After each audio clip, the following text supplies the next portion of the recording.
And yet two people, after all our deliberation, two people stood at the top. It was a 3-2 decision. And those two people, one are here tonight and the other has a representative here. And I'd like both to be recognised and their nomination either read out or talked about.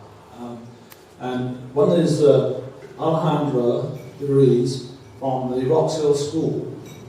And she couldn't be here tonight, she's taking her family away on a spring break. So is the principal. She is very passionate about Alejandra, and she would really like to be here, but she's away on spring break too. So the librarian from Roxhill, Pat McClay, I'd like you to just read the nomination, would you please? Yeah.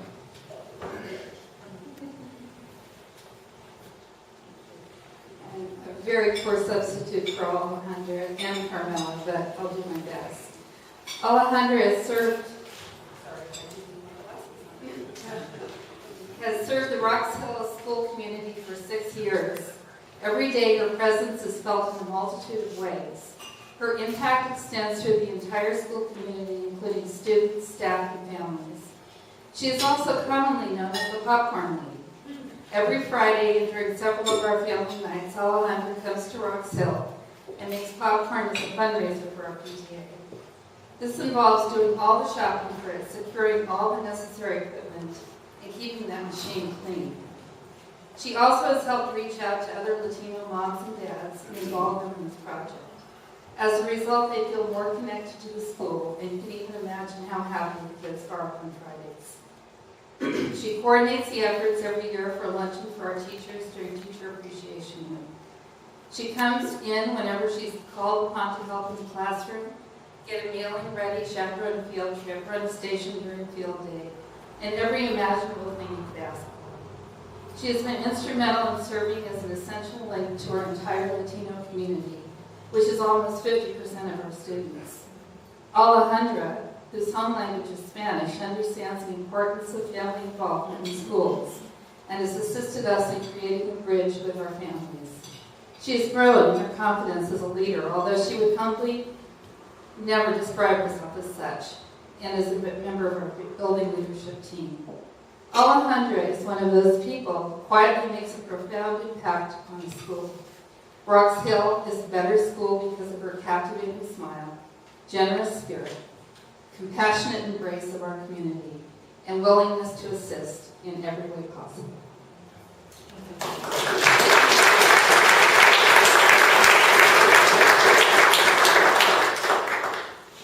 Thank you very much. And how do you beat that?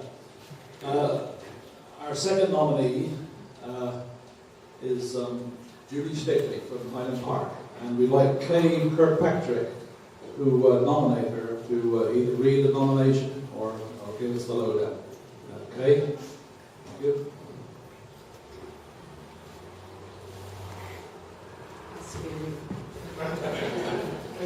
I changed the nomination a little bit because I had to fact check a couple things with Julie.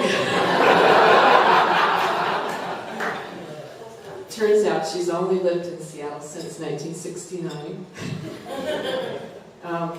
the age of 8. She moved to the Riverview Highland Park neighborhood in 1992. At first she was content to work at her drafting jobs and tend to her house and yard. However, as time went by, she began to notice an old hall down the block and started becoming curious about what went on inside. It's very anonymous looking. In 2005, she rented that hall for a birthday party, and her imagination took fire as she learned more about what the old building had been and dreamed of what it might be possible of becoming. The building and membership had been around Dumar's Highland Park edition since 1919, but in the early 2000s, older members were moving away, passing away, and losing the momentum that had carried them through the 1900s. As one of the early social clubs in Seattle, the building had served as a dance hall, a bingo parlor, even hosted WPA, where groups during the Second World War.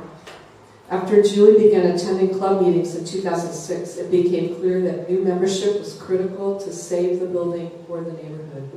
So she began sending out pleas to the neighbors, come to the meetings, get involved, or the hall will be lost. Long conversations began, new members are recruited. Julie attended many West Seattle outreach events, along with stalwart longtime member Martha Mallett, who people know, looking for new energy for the club. In 2007, another nominee tonight, Blair Johnson, at the time chair of the Highland Park Action Committee, petitioned to hold the HPAC meetings at the hall. Julie led the membership in a vote of support to extend that use of the hall free of charge indefinitely to this group. This led to an HPAC co-hosting of our first neighborhood summit, bringing citizens of Highland Park and Riverview together to vision what directions we wanted to see the neighborhood take. 2008, Julie was elected HPAC board treasurer, and change began to grow in earnest in the Little Dance Hall.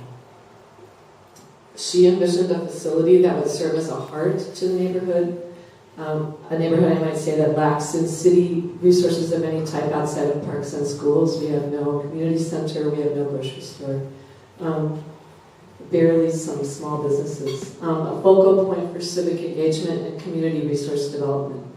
She did not just speak eloquently on these issues at meetings, she rolled up her sleeves and worked behind the scenes to help organize, putting together neighborhood gatherings, banquets, dinners, parties, helping envision our first effort at a farmer's market, modernizing financial practices in the club, attending neighborhood traffic safety training seminars, tirelessly reaching out and embracing creative ideas brought to the club by neighbors for classes and programs, and working long, tedious hours on strategic planning documents and nonprofit filings, while working to change and redirect the focus of our efforts to be an inclusive, not an exclusive social place. This nomination, like everybody here tonight, I have to say, is, I think I can say the story right. So it's the case of the shoe winning the battle. So we remember that the shoe causes the country to fall because the horse doesn't have the shoe, the horse can't make it to the general doesn't get the orders, he doesn't send the troops to battle, and the country is lost. That's what everybody here is you are the horse running for the neighborhood. Because this hall was saved, revitalized, and reimagined by the community, sparked by Julie, it was there to host many neighborhood HPAC meetings and summits. It was there to provide a platform for neighborhood concern when in 2008 the city started a misguided attempt to put a jail at the foot of Highland Park Way. It was there to hold rummage sales, bazaars, and farmers markets. It was there to host food trucks, vending fresh, affordable meals within walking distance for the neighborhood.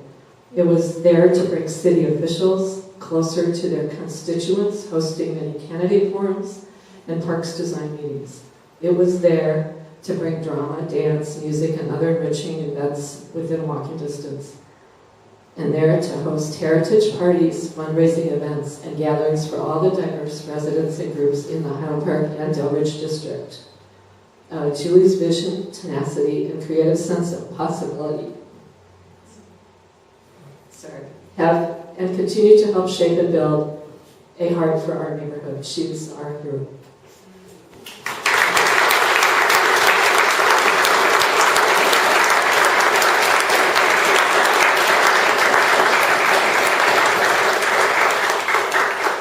I'm proud to say I'm a Highland Park resident. How do you choose between two people like that? But we had to choose, and so our nominee to the 2013 Jefferson Awards will be Julie Stickley.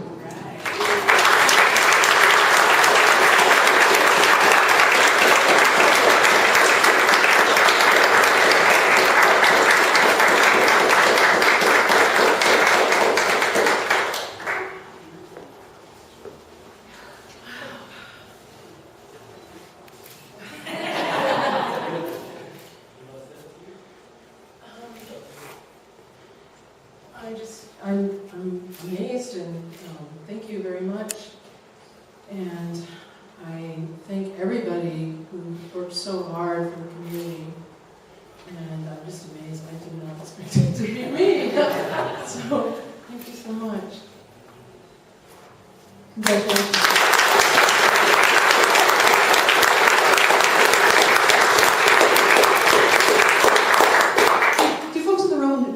Jefferson Awards?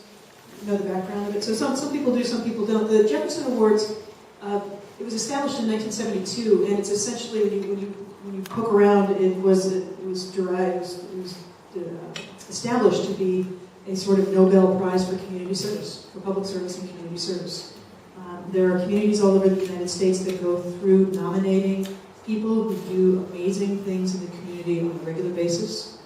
There will be a breakfast next year where community nominees will be invited, and then there will be a Jefferson Award winner from the Seattle area that then advances, essentially, it's a competition. It's just like Survivor. The nominees are then invited to a larger event that I think is held in New York. I can't remember if it's held in New York or D.C. Jacqueline Kennedy Onassis was one of the founders of the Jefferson Awards. The late Senator Robert Taft Jr. was one of the founders of the award. And it is an amazing tradition, and it's a fantastic thing for a community to figure out who in the community does things like this that should be recognized, and to share in that citywide. So, thanks to you all for doing that. It's pretty cool.